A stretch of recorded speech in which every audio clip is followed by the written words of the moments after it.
The year was 1857, when the first reports surfaced about a man who would become known simply as Elias. Not Elias the field hand, not Elias of Whitmore Plantation, just Elias. The name itself became enough to silence conversations in the drawing rooms of antebellum Georgia. What happened during those 3 months in the summer of 1857 would leave scars across Bibb County that some say never fully healed. According to county records archived in the basement of the Macon courthouse, Elias Benjamin Cartwright was born in 1822 on the Whitmore Plantation, situated along the banks of the Ocmulgee River. The plantation sprawled across nearly 2,000 acres of fertile bottomland, producing cotton that found its way to mills in Savannah and beyond. The Overseer's Journal, discovered in 1962 during renovations of the main house, describes Elias as exceptionally tall for his time, standing well over 6 feet, with hands that could span the width of a cotton bale. The Whitmore family had owned the plantation for 3 generations. Colonel Marcus Whitmore inherited the property from his father in 1845, along with 47 enslaved individuals whose names were recorded in a leather-bound ledger that survived the events that followed. Elias appeared on page 12 of this ledger, valued at $800, alongside a notation that he could read, an unusual skill that would later prove significant. Life on the Whitmore Plantation followed patterns established long before Elias was born. The overseer, a man named Jonathan Birch, maintained order through a system of rewards and punishments documented in his daily reports. These reports, found stuffed behind loose boards in what remained of the overseer's quarters, paint a picture of routine brutality that was considered standard practice. Birch noted that Elias rarely required correction, describing him as intelligent and cooperative, though he mentioned an unsettling quality about the man's silence. The summer heat of 1857 proved particularly oppressive. Temperatures soared above 90 degrees for weeks without relief, and the cotton plants withered in fields that had previously yielded record harvests. It was during this period that several plantation records mention an unusual discovery. While clearing deadfall from a section of woods near the river, workers uncovered what appeared to be the remains of an old structure, perhaps a cabin or small dwelling that predated the plantation itself.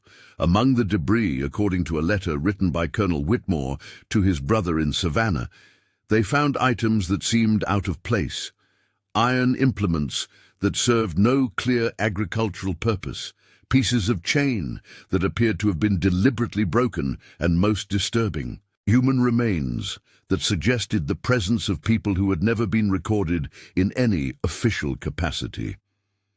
The letter, preserved in the Georgia Historical Society archives, indicates that Colonel Whitmore ordered the area sealed and forbidden to all plantation workers. But Elias had seen what lay beneath the collapsed timbers. According to testimony given years later by Margaret Hastings, a woman who had worked in the Whitmore house since childhood, Elias began asking questions that made the White family uncomfortable. He wanted to know about the previous owners of the land, about records that might exist from earlier times, about the names of people who might have lived and died on the property before the Whitmores claimed it. The Overseer's Journal entries from this period become increasingly terse. Where Birch had previously recorded detailed accounts of daily activities, his writing turned sparse and focused mainly on productivity numbers. A notation from early July mentions that Elias had been found in areas of the plantation where he had no assigned duties, though no punishment was recorded. Another entry, barely legible due to what appears to be water damage, suggests that other workers had begun avoiding Elias, though Birch provides no explanation for this behavior. Margaret Hastings would later tell investigators that the change in Elias became noticeable around the middle of July. She described him as withdrawn but not sullen, quiet but not submissive. Most unsettling, she said, was his habit of staring at the main house during evening hours, not with anger or resentment, but with what she could only describe as calculation. When questioned about specific incidents, Hastings mentioned that Elias had begun asking her about her family, about her parents and grandparents, about how long they had lived on the plantation. The first unusual incident occurred on July 23, 1857. According to multiple accounts, including a report filed with the Bibb County Sheriff's Office, sounds of breaking glass and splintering wood were heard from the direction of the old slave quarters during the pre-dawn hours. When Overseer Birch investigated, he found that several windows had been shattered from the inside, and furniture had been overturned in what appeared to be a systematic fashion. No one claimed responsibility for the damage, and no obvious motivation could be determined. More troubling was what Birch found in Elias's quarters. The small cabin that housed 4 men showed signs of disturbance, but only in the area where Elias slept. His meager possessions had been arranged in patterns that Birch described as ritualistic, though he admitted he could not explain what he meant by this description. Scraps of paper covered with writing were scattered across Elias's sleeping area, though Birch noted that he could not read the handwriting and was uncertain whether the markings constituted actual words. Colonel Whitmore's correspondence from this period reveals growing concern about conditions on the plantation. In a letter dated July 28 to his factor in Savannah, Whitmore mentions productivity decreases and an atmosphere of unease among both enslaved and free workers. He attributes these problems to the oppressive heat, but acknowledges that traditional methods of maintaining order seemed less effective than usual. The letter suggests that Whitmore was considering selling several workers, though he does not specify which individuals he had in mind. The discovery that would change everything happened on August 2, 1857. A group of workers preparing a section of bottomland for late-season planting uncovered what county records describe as a collection of personal effects buried approximately 3 feet beneath the surface. The items included clothing, tools, and most significantly documents that appeared to be official papers related to land ownership and slave trading from the 1820s and 30s.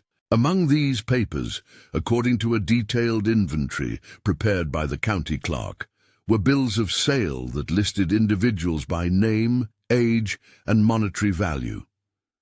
Several names on these documents matched entries in the current plantation ledger, suggesting that some of the people who had lived and worked on the property during earlier ownership periods were parents or grandparents of current residents. More disturbing were documents that indicated several people recorded as sold had never actually left the plantation, raising questions about their ultimate fate. Elias was present when these documents were discovered. Margaret Hastings later testified that he was allowed to examine the papers because of his ability to read, and that he spent considerable time studying what appeared to be a particular set of documents. She could not say what information these papers contained, but she noted that Elias's demeanor changed markedly after this examination. Where he had previously been quiet and watchful, he became what she described as frighteningly calm. The overseer's journal entry for August 2nd is longer than any previous entry that summer. Birch writes that the discovery of the buried documents created significant disruption among the plantation's enslaved population. Several individuals became agitated upon learning that papers from earlier periods had been found, though Birch does not specify what information caused this reaction. He notes that Elias volunteered to help interpret the documents, an offer that was initially accepted but later rescinded when Colonel Whitmore decided the papers should be examined only by white officials. However, a letter from Colonel Whitmore to his brother suggests that the damage had already been done. Whitmore writes that Elias had managed to read enough of the documents to understand their implications, and that this knowledge had somehow spread among other workers despite efforts to maintain secrecy. The letter indicates that Whitmore was considering drastic measures to restore order, though he does not elaborate on what these measures might involve. The first fire occurred on the night of August 7, 1857. According to witness testimony recorded by county officials, flames were first observed around midnight, emanating from a storage building that housed cotton processing equipment. The structure burned completely before any firefighting efforts could be organized, though the blaze did not spread to adjacent buildings. Investigation of the scene revealed that the fire had been deliberately set, using what appeared to be lamp oil and cotton fibers, arranged in a pattern that ensured rapid and complete combustion. No one claimed to have seen who started the fire, though several witnesses mentioned observing a tall figure moving through the area shortly before the flames were discovered. When questioned the following morning, Elias was found in his quarters, apparently asleep, though Overseer Birch noted that his clothing showed no signs of soot or smoke, despite the fact that all other residents of the quarters had been awakened by the commotion and had attempted to help fight the fire. Colonel Whitmore's immediate response was to implement what he termed enhanced security measures. Additional overseers were hired from neighboring plantations, and a system of regular nighttime patrols was established. Workers were forbidden from moving between buildings after sunset without explicit permission, and any gathering of more than 3 individuals required supervision. These measures, documented in county records as necessary for maintaining order, created an atmosphere of suspicion and surveillance that affected every aspect of plantation life. The second fire occurred 12 days later, on August 19th. This time, the target was the plantation's smithy, a building that contained not only metalworking tools, but also the heavy chains and restraints used to control enslaved workers. The fire burned with unusual intensity, suggesting that accelerants had been used, and the heat was sufficient to warp iron tools and melt brass fittings. Most significantly, the specialized manacles and leg irons stored in the building were destroyed beyond any possibility of repair or reuse. Witnesses to this fire provided more detailed accounts. Samuel Crawford, an enslaved man who worked as a carpenter, testified that he had observed someone moving deliberately through the smithy area approximately 1 hour before the flames appeared. Crawford described seeing this figure examining the building's contents by lamplight, paying particular attention to the restraints and chains.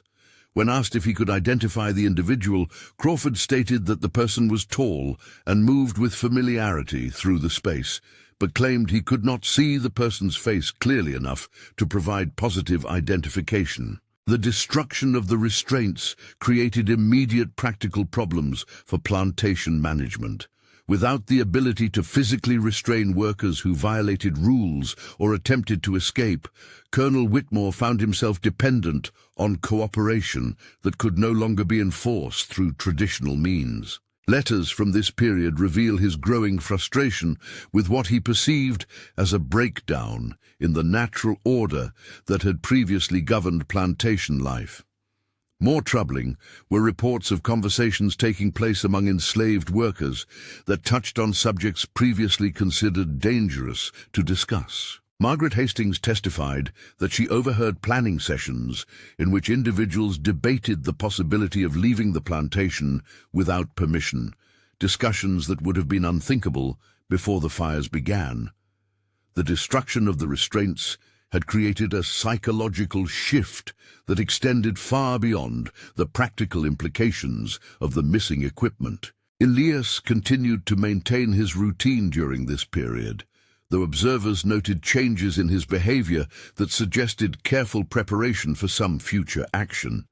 The overseer's journal mentions that Elias had begun declining the small privileges sometimes extended to trusted workers, such as additional food rations or permission to visit other plantations. Instead, he appeared focused on activities that served no obvious purpose, such as studying the layout of buildings and noting the timing of patrol schedules. The third and most devastating fire occurred on the night of September 1st, 1857. The target was the main plantation house itself, a structure that had stood since 1815 and contained not only the Whitmore family's living quarters, but also the office where plantation records, correspondence, and financial documents were stored.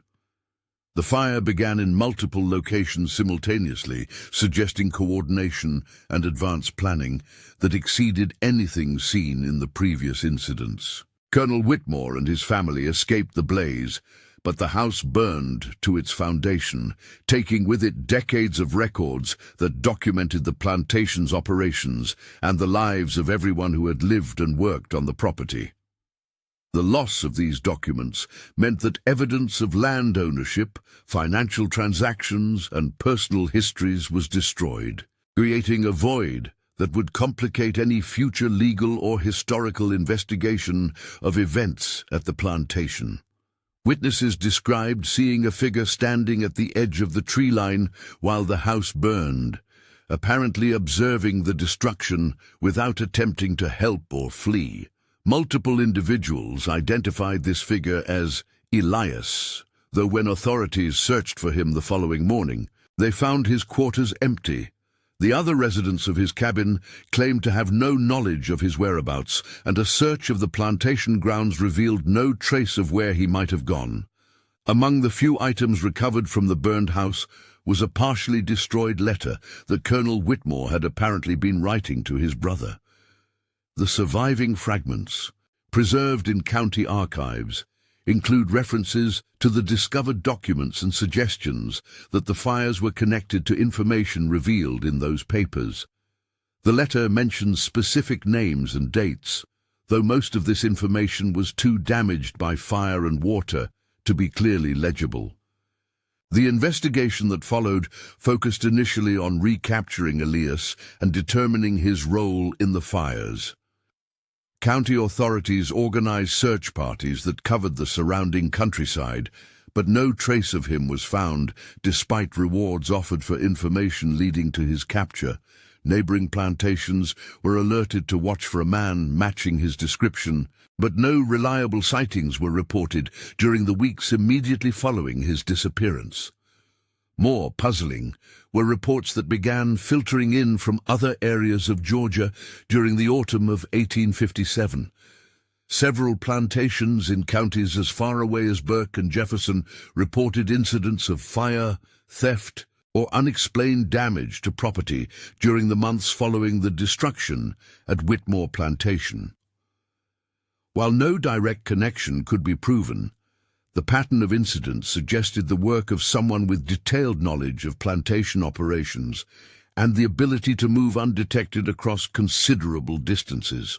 Of particular interest to investigators was information provided by Margaret Hastings during extended questioning about the period leading up to the fires. Hastings revealed that Elias had asked detailed questions about other plantations in the region, particularly those that had been established during the same time period as Whitmore Plantation. He had seemed especially interested in properties that might contain burial grounds or other evidence of earlier occupants who were not reflected in official records. The documents that had been discovered in August and subsequently lost in the fire of the main house became the subject of considerable speculation. County officials attempted to reconstruct their contents based on witness testimony, but the accounts were fragmentary and often contradictory. What seemed clear was that the papers had contained information about the fate of individuals who had been recorded as sold, but who might never have actually left the property where they had lived and died. A partial inventory, prepared by the county clerk before the destruction of the main house, suggests that the documents included correspondence between slave traders that detailed practices considered questionable even by the standards of the time. References were made to sales that existed only on paper, to individuals who were listed as transferred, but who were never actually moved from their original locations. The implications of these arrangements, if accurately documented, would have called into question the legal basis for ownership of both land and people across multiple properties in central Georgia. The investigation officially concluded in December 1857, when county authorities declared that insufficient evidence existed to pursue criminal charges related to the fires.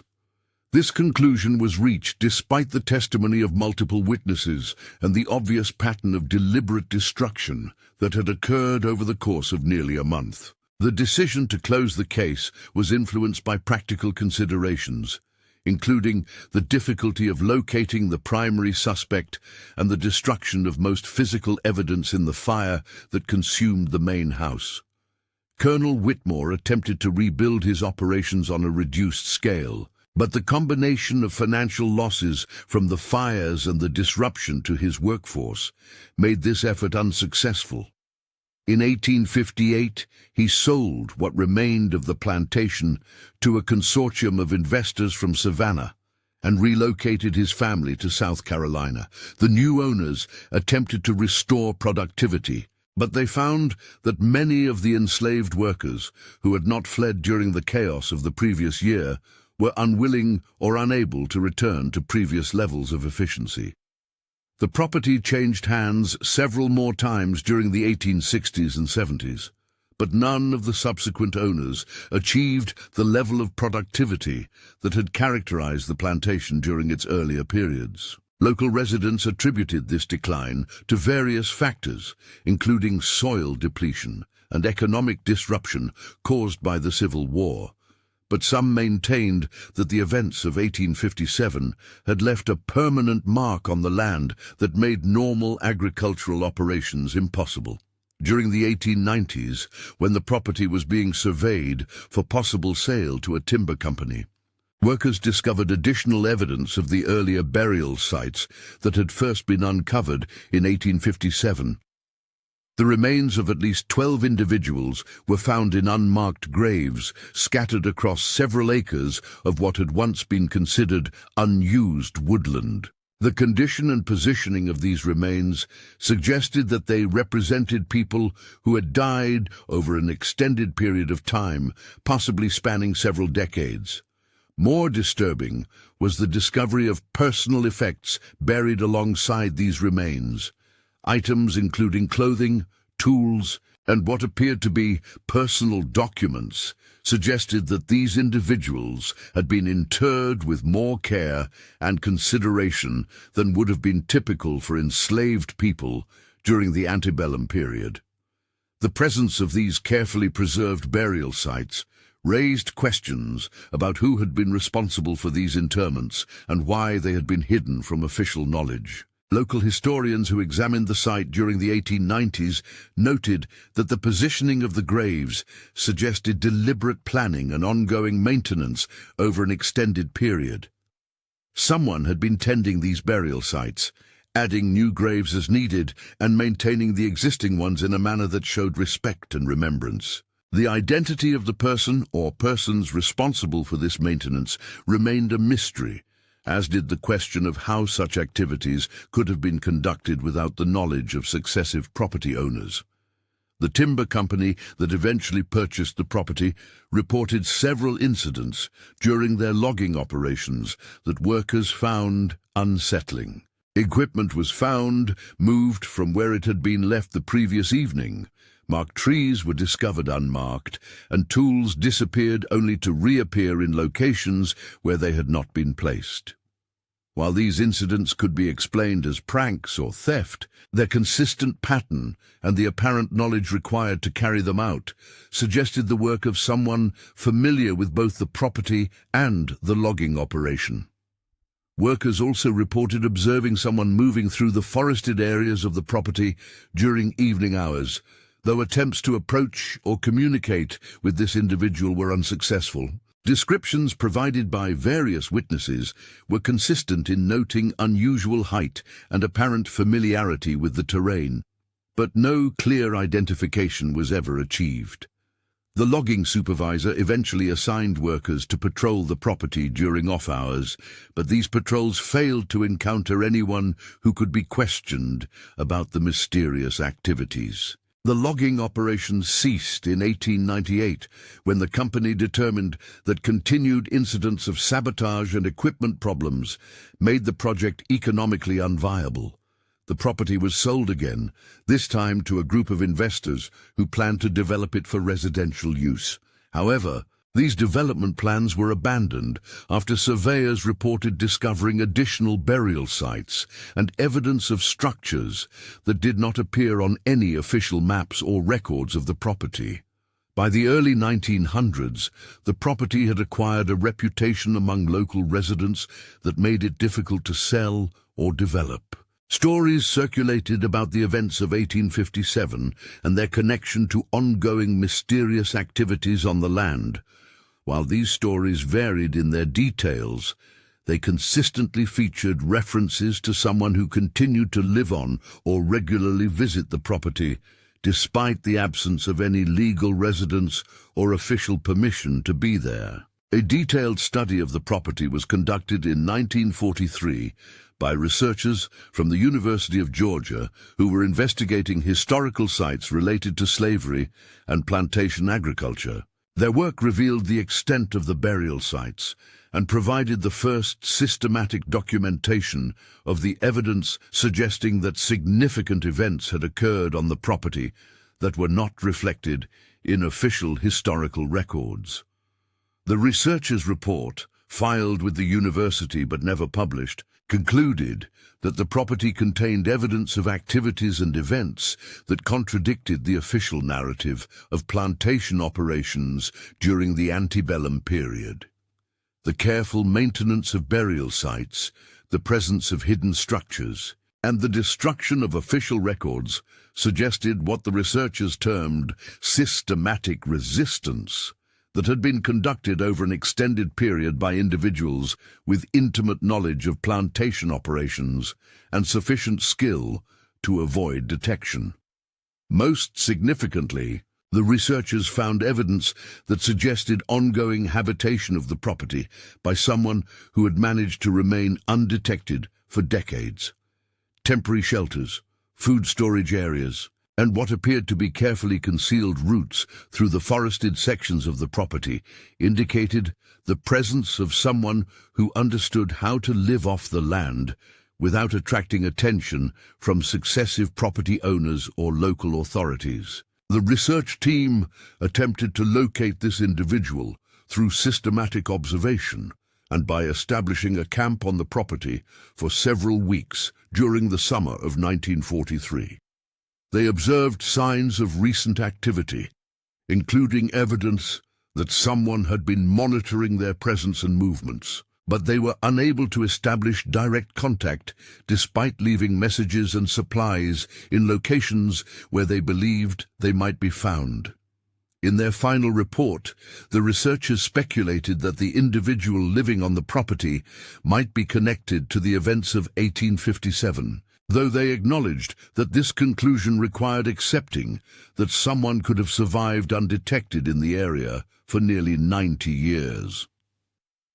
They noted that local oral traditions included stories of a tall man who appeared periodically in the region, always at sites associated with former plantations, and who seemed to possess knowledge of events and people from earlier periods. The University of Georgia research team attempted to trace these oral traditions through interviews with elderly residents of Bibb County and surrounding areas. Several individuals provided accounts that had been passed down through their families regarding encounters with someone matching the description of Elias during the decades following 1857. These accounts were remarkable for their consistency in describing an individual who appeared much younger than his chronological age would suggest, and who seemed to possess detailed knowledge of local history that exceeded what could be expected from someone who had not been formally educated. One particularly detailed account was provided by Martha Stevens, a woman born in 1875 whose grandmother had worked as a domestic servant on several plantations in the area. According to Stevens, her grandmother had encountered the mysterious individual multiple times during the 1880s and 90s, always in connection with former plantation sites that were experiencing unusual incidents or discoveries. Stevens reported that her grandmother described conversations with this individual that revealed extensive knowledge of specific families and events from the antebellum period, including details about people and incidents that were not recorded in official documents or widely known among local residents. The individual apparently possessed information about burial sites, hidden documents, and family connections that proved accurate when investigated, suggesting access to sources of knowledge that conventional historical research had not uncovered. The research conducted by the University of Georgia team was classified as sensitive material in 1944 and was not made available to other researchers or the general public. The classification was reportedly requested by federal authorities who were concerned that the report contained information that could be misinterpreted or used to promote civil unrest during the wartime period. The documents remained classified until 1967, when they were quietly transferred to the university's Special Collections Library, with restrictions on access that required approval from the administration. When the documents finally became available to researchers in the late 1960s, they revealed the extent of the evidence that had been gathered regarding ongoing activities at the former Whitmore Plantation and other related sites. The university team had documented not only the burial sites and structural remains, but also what appeared to be a systematic effort to preserve and protect historical information that had been deliberately concealed or destroyed during the antebellum period. The most significant discovery made by the research team was a collection of documents that had been cached in a waterproof container buried beneath one of the structural remains on the property. These papers included correspondence, financial records, and personal accounts that provided a detailed picture of plantation operations during the 1820s and 30s. More importantly, they contained information about resistance activities and escape networks that had operated in central Georgia during the antebellum period. Among these documents were detailed maps showing routes through swampland and forest areas that could be used to move between plantations without detection. The maps included information about safe houses, supply caches, and individuals who could be trusted to provide assistance to escaped slaves or others seeking to avoid official attention. The level of detail and the extent of the network suggested coordination between multiple plantations and involvement by both enslaved and free individuals. The documents also contained lists of names, dates, and locations that corresponded to the unmarked burial sites found on the property. These lists provided evidence that the burial sites contained the remains of individuals who had died while participating in resistance activities, including people who had been officially recorded as escaped or sold, but who had actually remained in the area to continue their work with the underground networks. Most disturbing were accounts of systematic violence directed against individuals suspected of involvement in resistance activities. The documents described incidents of torture, murder, and concealment that had been conducted by plantation owners and overseers working in cooperation with local authorities. These activities had been carefully hidden from official records and had targeted not only enslaved individuals, but also free blacks and white sympathizers who were believed to possess knowledge of escape networks. The evidence suggested that Elias had not been simply a lone individual driven to violent action by personal circumstances, but rather a participant in a complex network of resistance that had operated across multiple plantations and had possessed sophisticated knowledge of local terrain, plantation operations, and legal systems. The fires at Whitmore Plantation represented not random destruction, but a carefully planned action designed to destroy evidence of the violent suppression of resistance activities and to disrupt the operations of individuals who had participated in that suppression. The University of Georgia research team concluded their investigation with the recommendation that the site be preserved as a historical landmark and that additional research be conducted to trace the extent of the resistance network that appeared to have operated throughout central Georgia. However, these recommendations were not implemented, and the property remained in private ownership, with access restricted to authorized researchers and officials. During the 1970s, urban development in Bibb County reached the area where the former Whitmore Plantation had operated. Plans were developed for a residential subdivision that would cover most of the historical sites, but these plans were delayed by legal challenges related to the historical significance of the property and the rights of descendants of individuals who had lived and worked there during the antebellum period.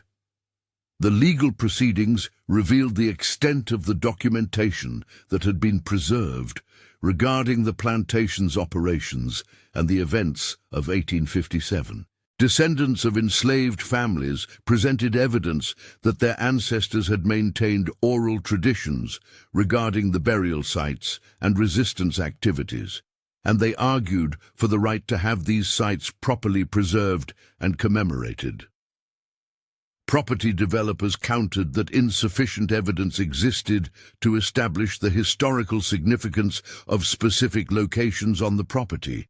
During the course of these legal proceedings, additional witnesses came forward with accounts that had been preserved in their families regarding encounters with the mysterious individual who had been associated with the property since the 1850s. These accounts extended the timeline of reported sightings into the 1960s and provided detailed descriptions of conversations and interactions that suggested ongoing activities connected to the historical events at the plantation.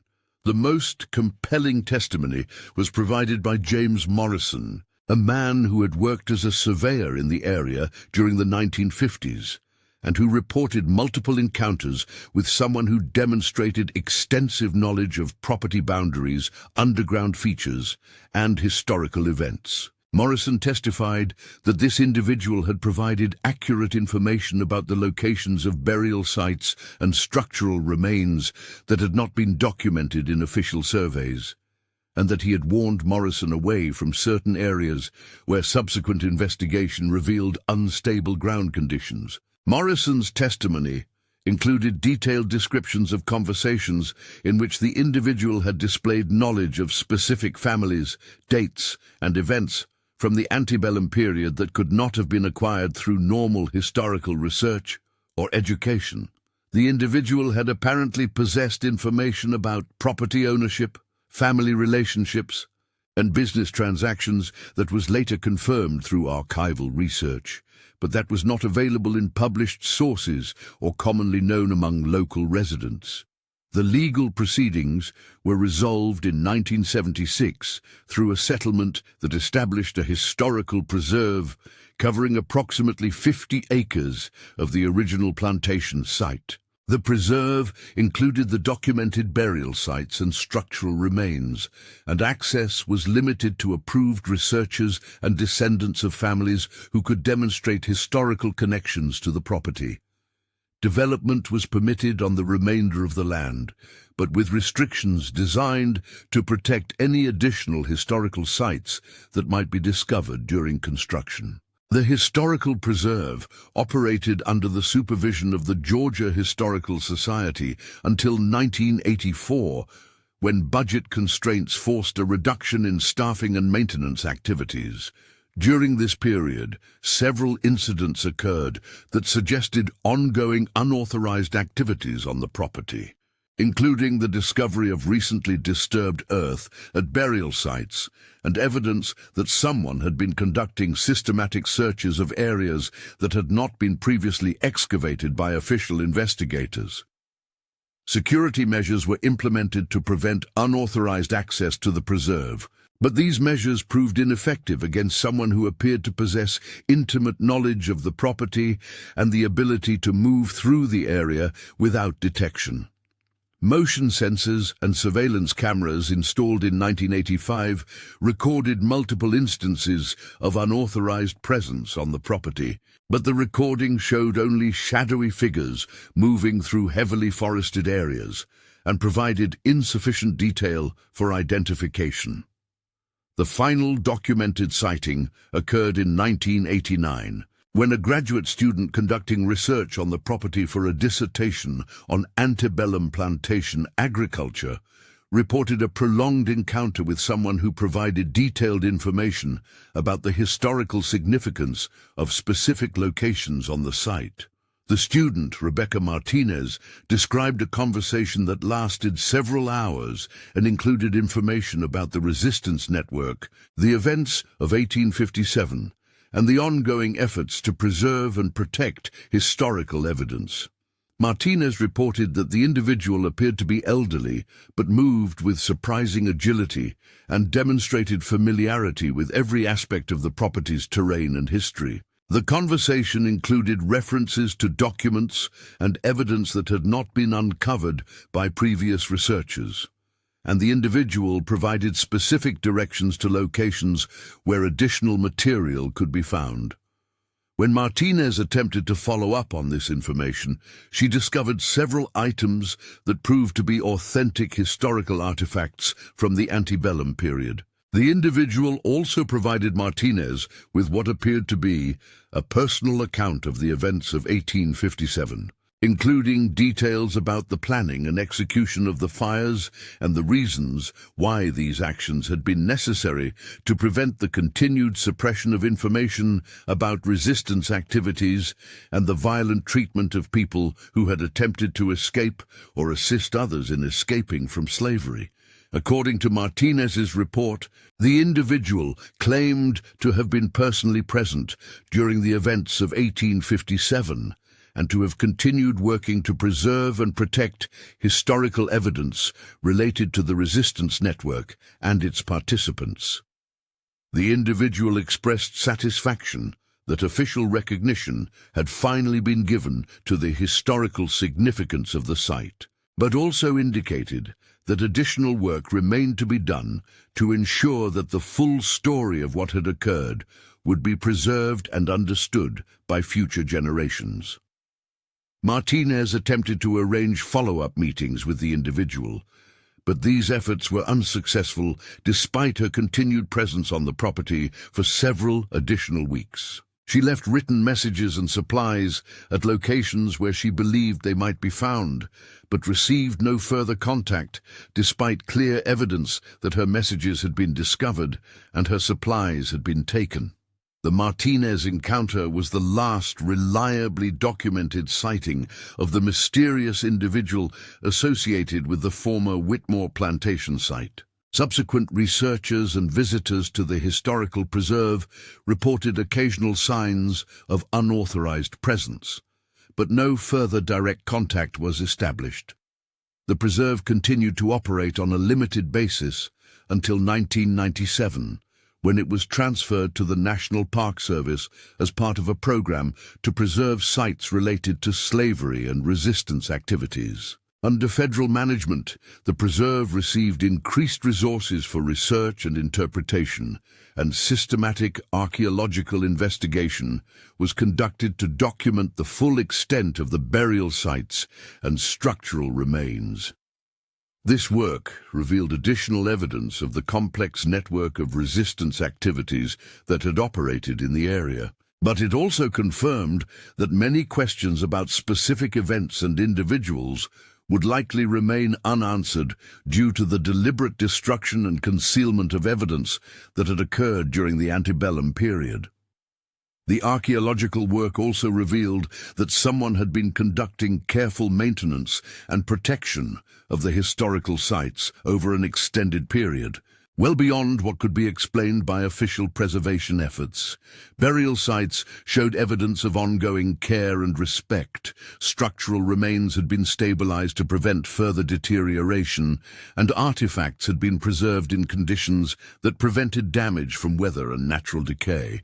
Most significantly, the archaeological team discovered evidence that suggested systematic documentation of the site's history had been conducted by someone with extensive knowledge of historical research methods and preservation techniques. Hidden caches contained carefully preserved documents, artifacts, and photographic records that documented changes to the site over a period of more than a century and provided information about visitors, researchers, and activities that had occurred there. The documentation revealed the extent of the efforts that had been made to preserve evidence related to the resistance network and to ensure that information about the violent suppression of resistance activities would be available for future researchers and historians.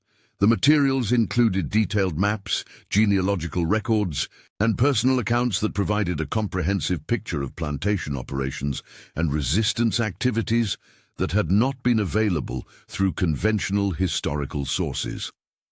The federal investigation concluded that the preservation activities had been conducted by someone with exceptional knowledge of historical research, archaeology, and conservation techniques, combined with intimate familiarity with the specific history of the site and access to sources of information that were not available through normal channels. The level of expertise and the consistency of the preservation efforts suggested work that had been conducted over decades by someone with extraordinary commitment to ensuring that the historical record would be preserved despite official efforts to conceal or destroy evidence.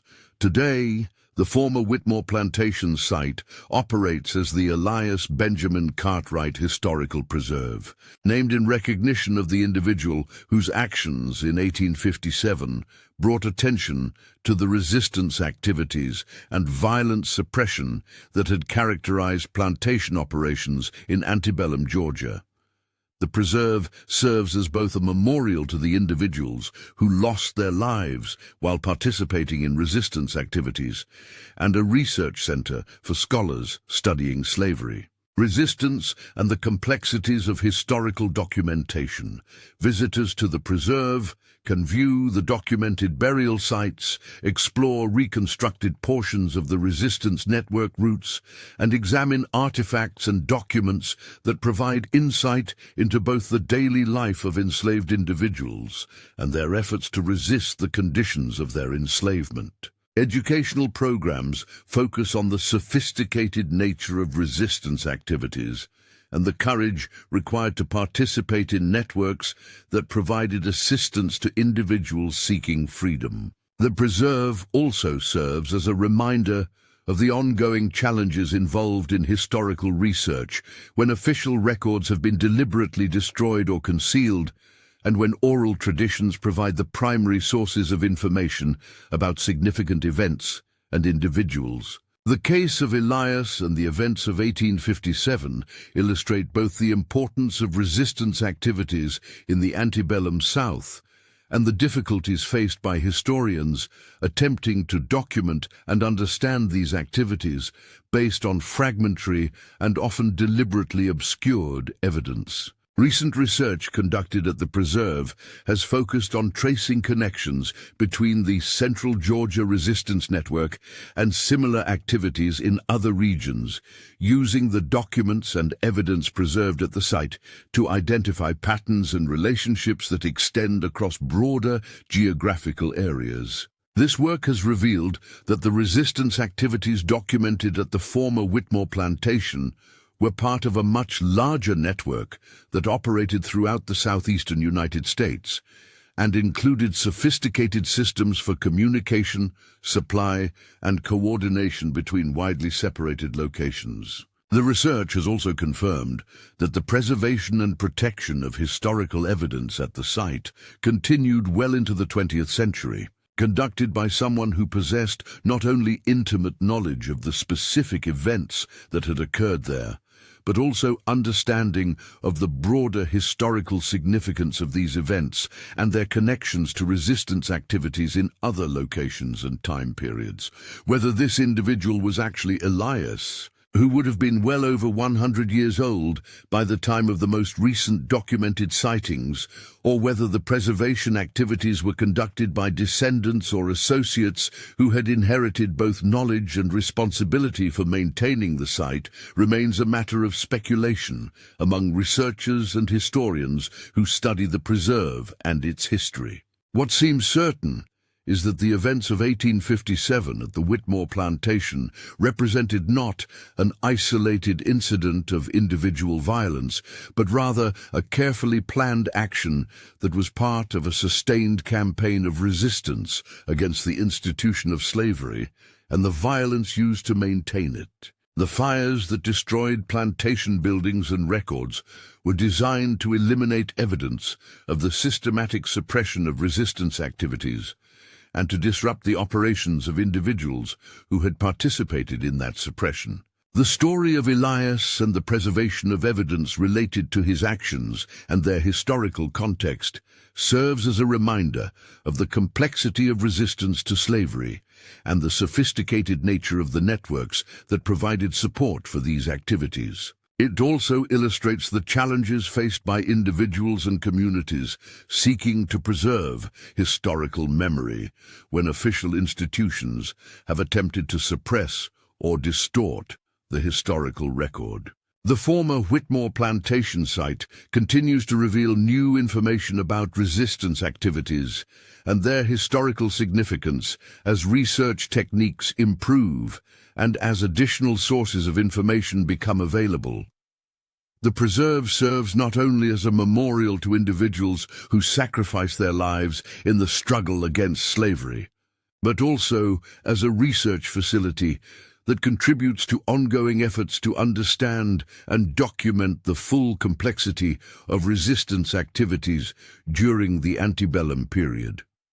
The mystery of who conducted the systematic preservation of evidence at the site for more than a century may never be fully resolved. But the results of those efforts have provided historians with unprecedented access to information about plantation operations, resistance activities, and the violent suppression of individuals who challenged the institution of slavery. This information has fundamentally changed understanding of the sophistication and extent of resistance networks in the antebellum South, and has provided evidence of the courage and determination of individuals who risked everything to challenge an institution that they understood to be morally wrong and historically unsustainable. The legacy of Elias and the events of 1857 continues to resonate in ongoing discussions about historical memory, resistance to oppression, and the responsibility of historians to document and preserve evidence of both officially sanctioned violence and the efforts of individuals and communities to resist that violence. The former Whitmore Plantation site stands as testimony to the power of systematic resistance and to the importance of preserving historical evidence even when official institutions attempt to suppress or destroy that evidence. And perhaps, in the shadows of the towering pines that now cover much of the former plantation site, the work of documentation and preservation continues, conducted by individuals who understand that historical memory requires constant vigilance and that the stories of resistance and courage must be preserved for future generations who will face their own challenges in the ongoing struggle for justice and human dignity.